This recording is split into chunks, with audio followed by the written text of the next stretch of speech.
Hi guys, it's Sasha. Today I want to talk about WandaVision, the very first episode, and the similarities between WandaVision and Dick Van Dyke Show, and what specifically they took from the Dick Van Dyke Show into WandaVision.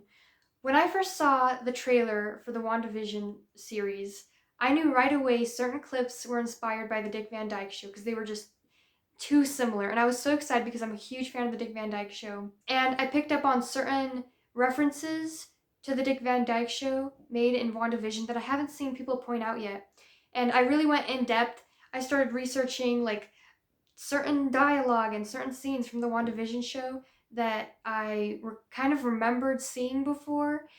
And again, none of these references are confirmed, but they're just too similar to not be made on purpose. So for the people who don't know what Dick Van Dyke Show is, the Dick Van Dyke Show stars Dick Van Dyke and Mary Tyler Moore as Rob and Laura Petrie, a married couple with a son named Richie.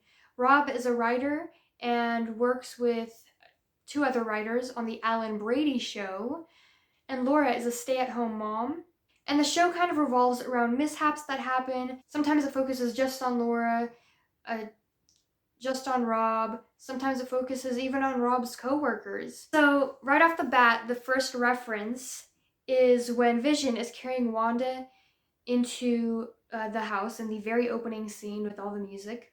And Vision, once he's carrying Wanda, he stops in front of a chair, looks at it, and then kind of floats through it. And this is a reference to the opening scene in the Dick Van Dyke Show. It's a very iconic scene, and everybody who knows the Dick Van Dyke Show knows this opening scene, where Dick Van Dyke is going into the home and then trips over an ottoman. Starring Dick Van Dyke. It's very iconic. Everybody knows what this is who knows the Dick Van Dyke Show. So that little reference to the Dick Van Dyke Show was really nice. Just his like, oh, I'm not tripping over this, I'm floating through it. Was the very first reference that I saw. Obviously, the next reference is the overall set. The overall set basically mirrors the exact set of the Dick Van Dyke Show.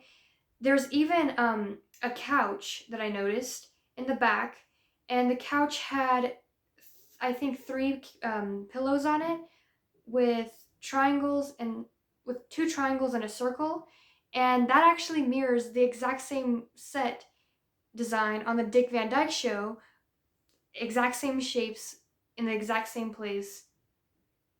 So it basically mirrors it pretty well. It also mirrors the bedroom and the kitchen, so just everything. They covered everything. They did exactly the same, with a little few things here and there, but it just looks like the Dick Van Dyke Show set. They also consulted Dick Van Dyke about the show, which I was super happy about, and they actually filmed it in front of a live studio audience, just like the Dick Van Dyke Show was filmed. So they very much not only mirrored certain dialogues, the set, but they also mirrored how the show was done. The second reference I noticed was just the overall clothing of Wanda and Vision. The suits, Vision carrying the suitcase and the hat mirrors the clothing of the Dick Van Dyke Show, because he always had that hat and the suitcase. Wanda also had these pearls throughout the episode, and pearls were really a staple in Laura Petrie's fashion in the Dick Van Dyke Show. She often wore pearls, and it was just a cool little detail to pick up that they went that far into the detail. The next thing I noticed is the very scene when Vision walks in and Wanda is putting the plates away, and one plate hits Vision's head and breaks, and he says this line, oh, my wife and her flying saucers. My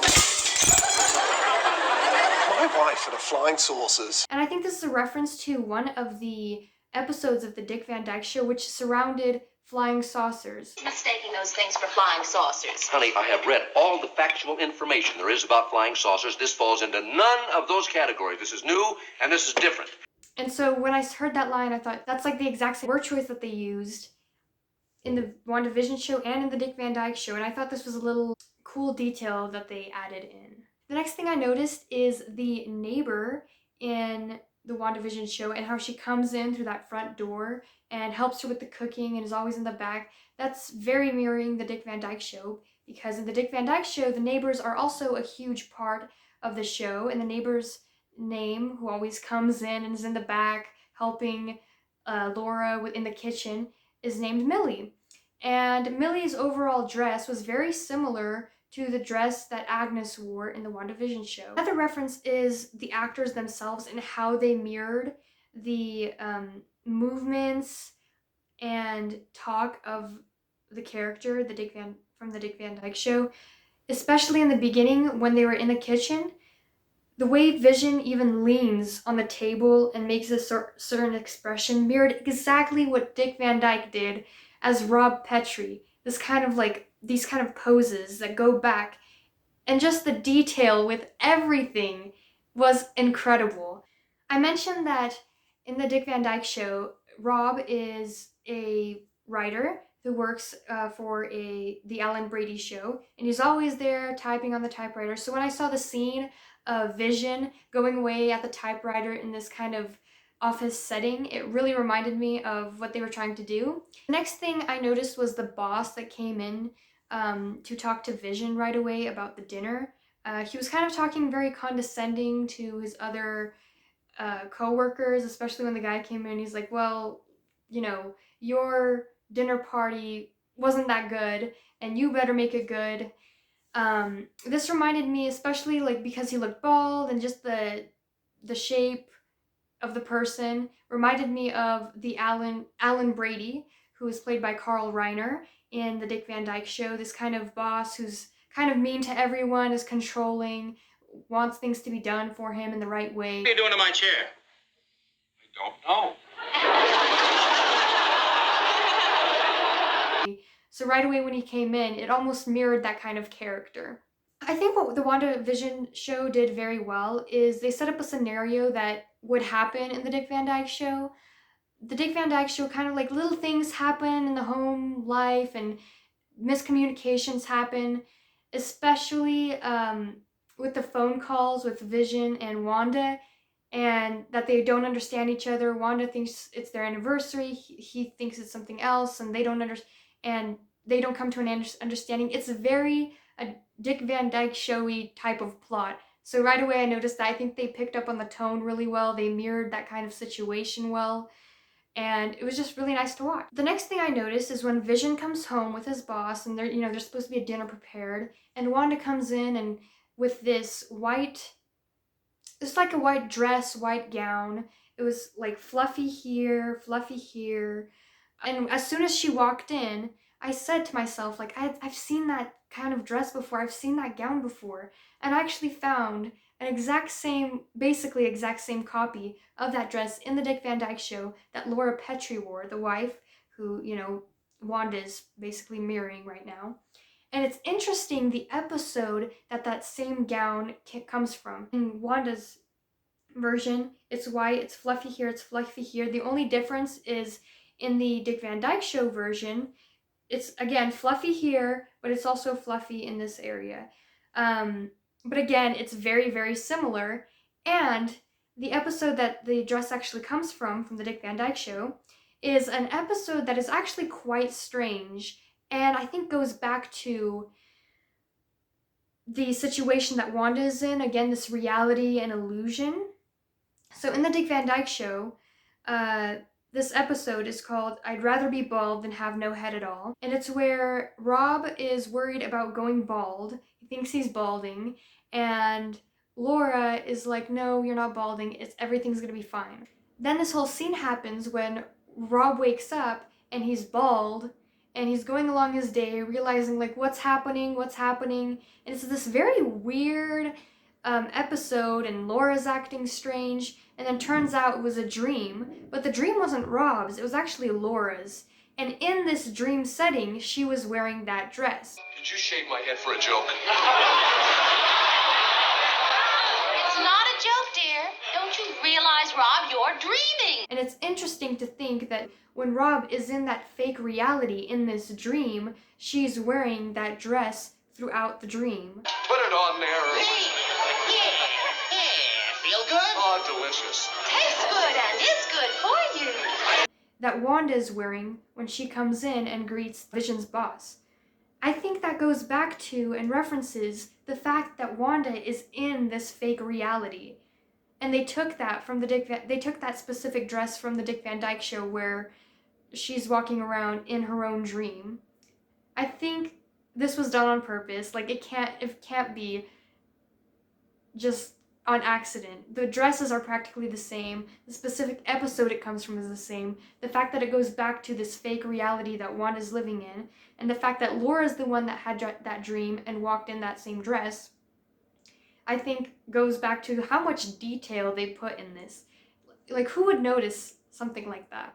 As we continue through the episode, Vision puts Wanda aside into the kitchen, and he's like, "What are you wearing? Like what's going on?" And she's like, "Well, it's our anniversary." And then Vision goes, "Anniversary of what?" And Wanda specifically says, "Well, if you don't know, then I'm not going to tell you." What are you wearing? Well, it's our anniversary. Our anniversary of what? Well, if you don't know, I'm not going to tell you. And again, that same dialogue actually happens in the Dick Van Dyke Show.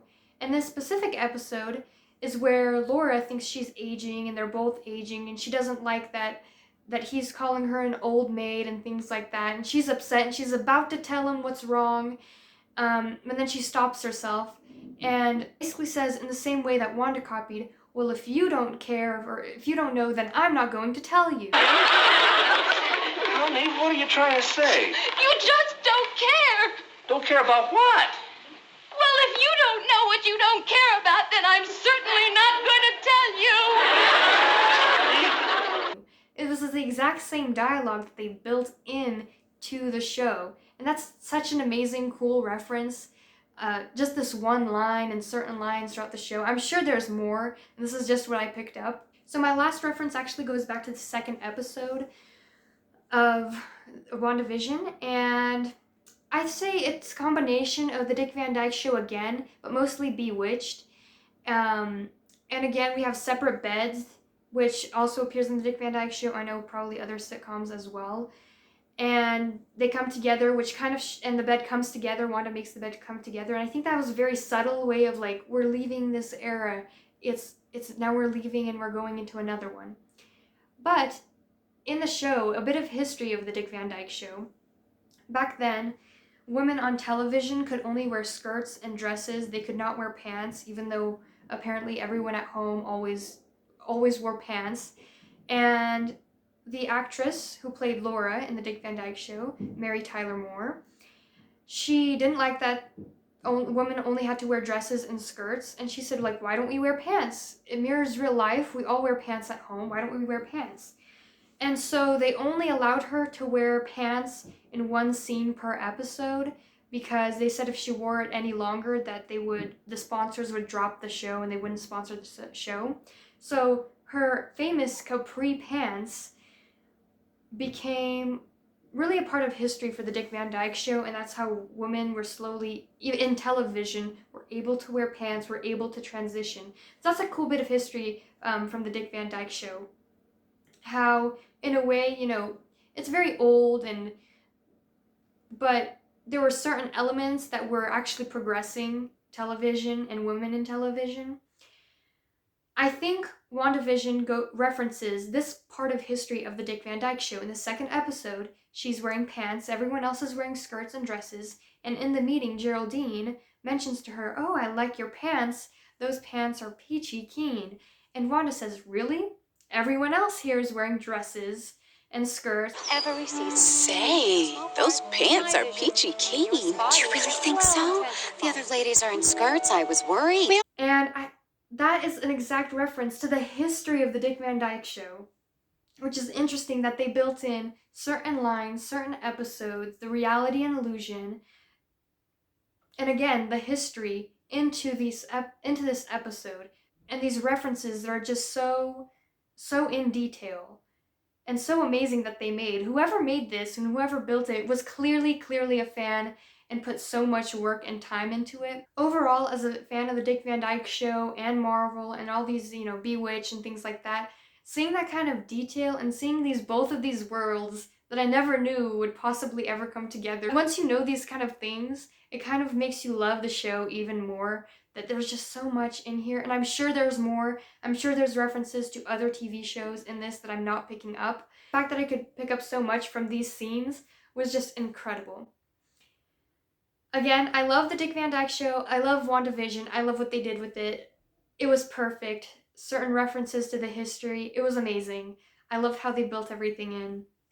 I love how they transition. I'm excited for the rest of the episodes. I don't know what's in store for this show, but I love the first episode, I love the second, and I love the third. I hope you guys enjoyed this video and found it interesting what I found with the Dick Van Dyke Show and WandaVision. Please comment down below if you found any more references to different shows, especially in episode 1, because I'd really like to know. Anyway, I hope you enjoyed this video. Please comment down below if you want me to make any more videos like this. I know another WandaVision episode is going to be based on family ties, and I love that show as well. I'm really ready for when that comes up, and I could probably point out a lot of references if they make those references in that coming episode. So please comment down below what you think. I really like to hear it. I'll respond. And I hope you enjoyed this video.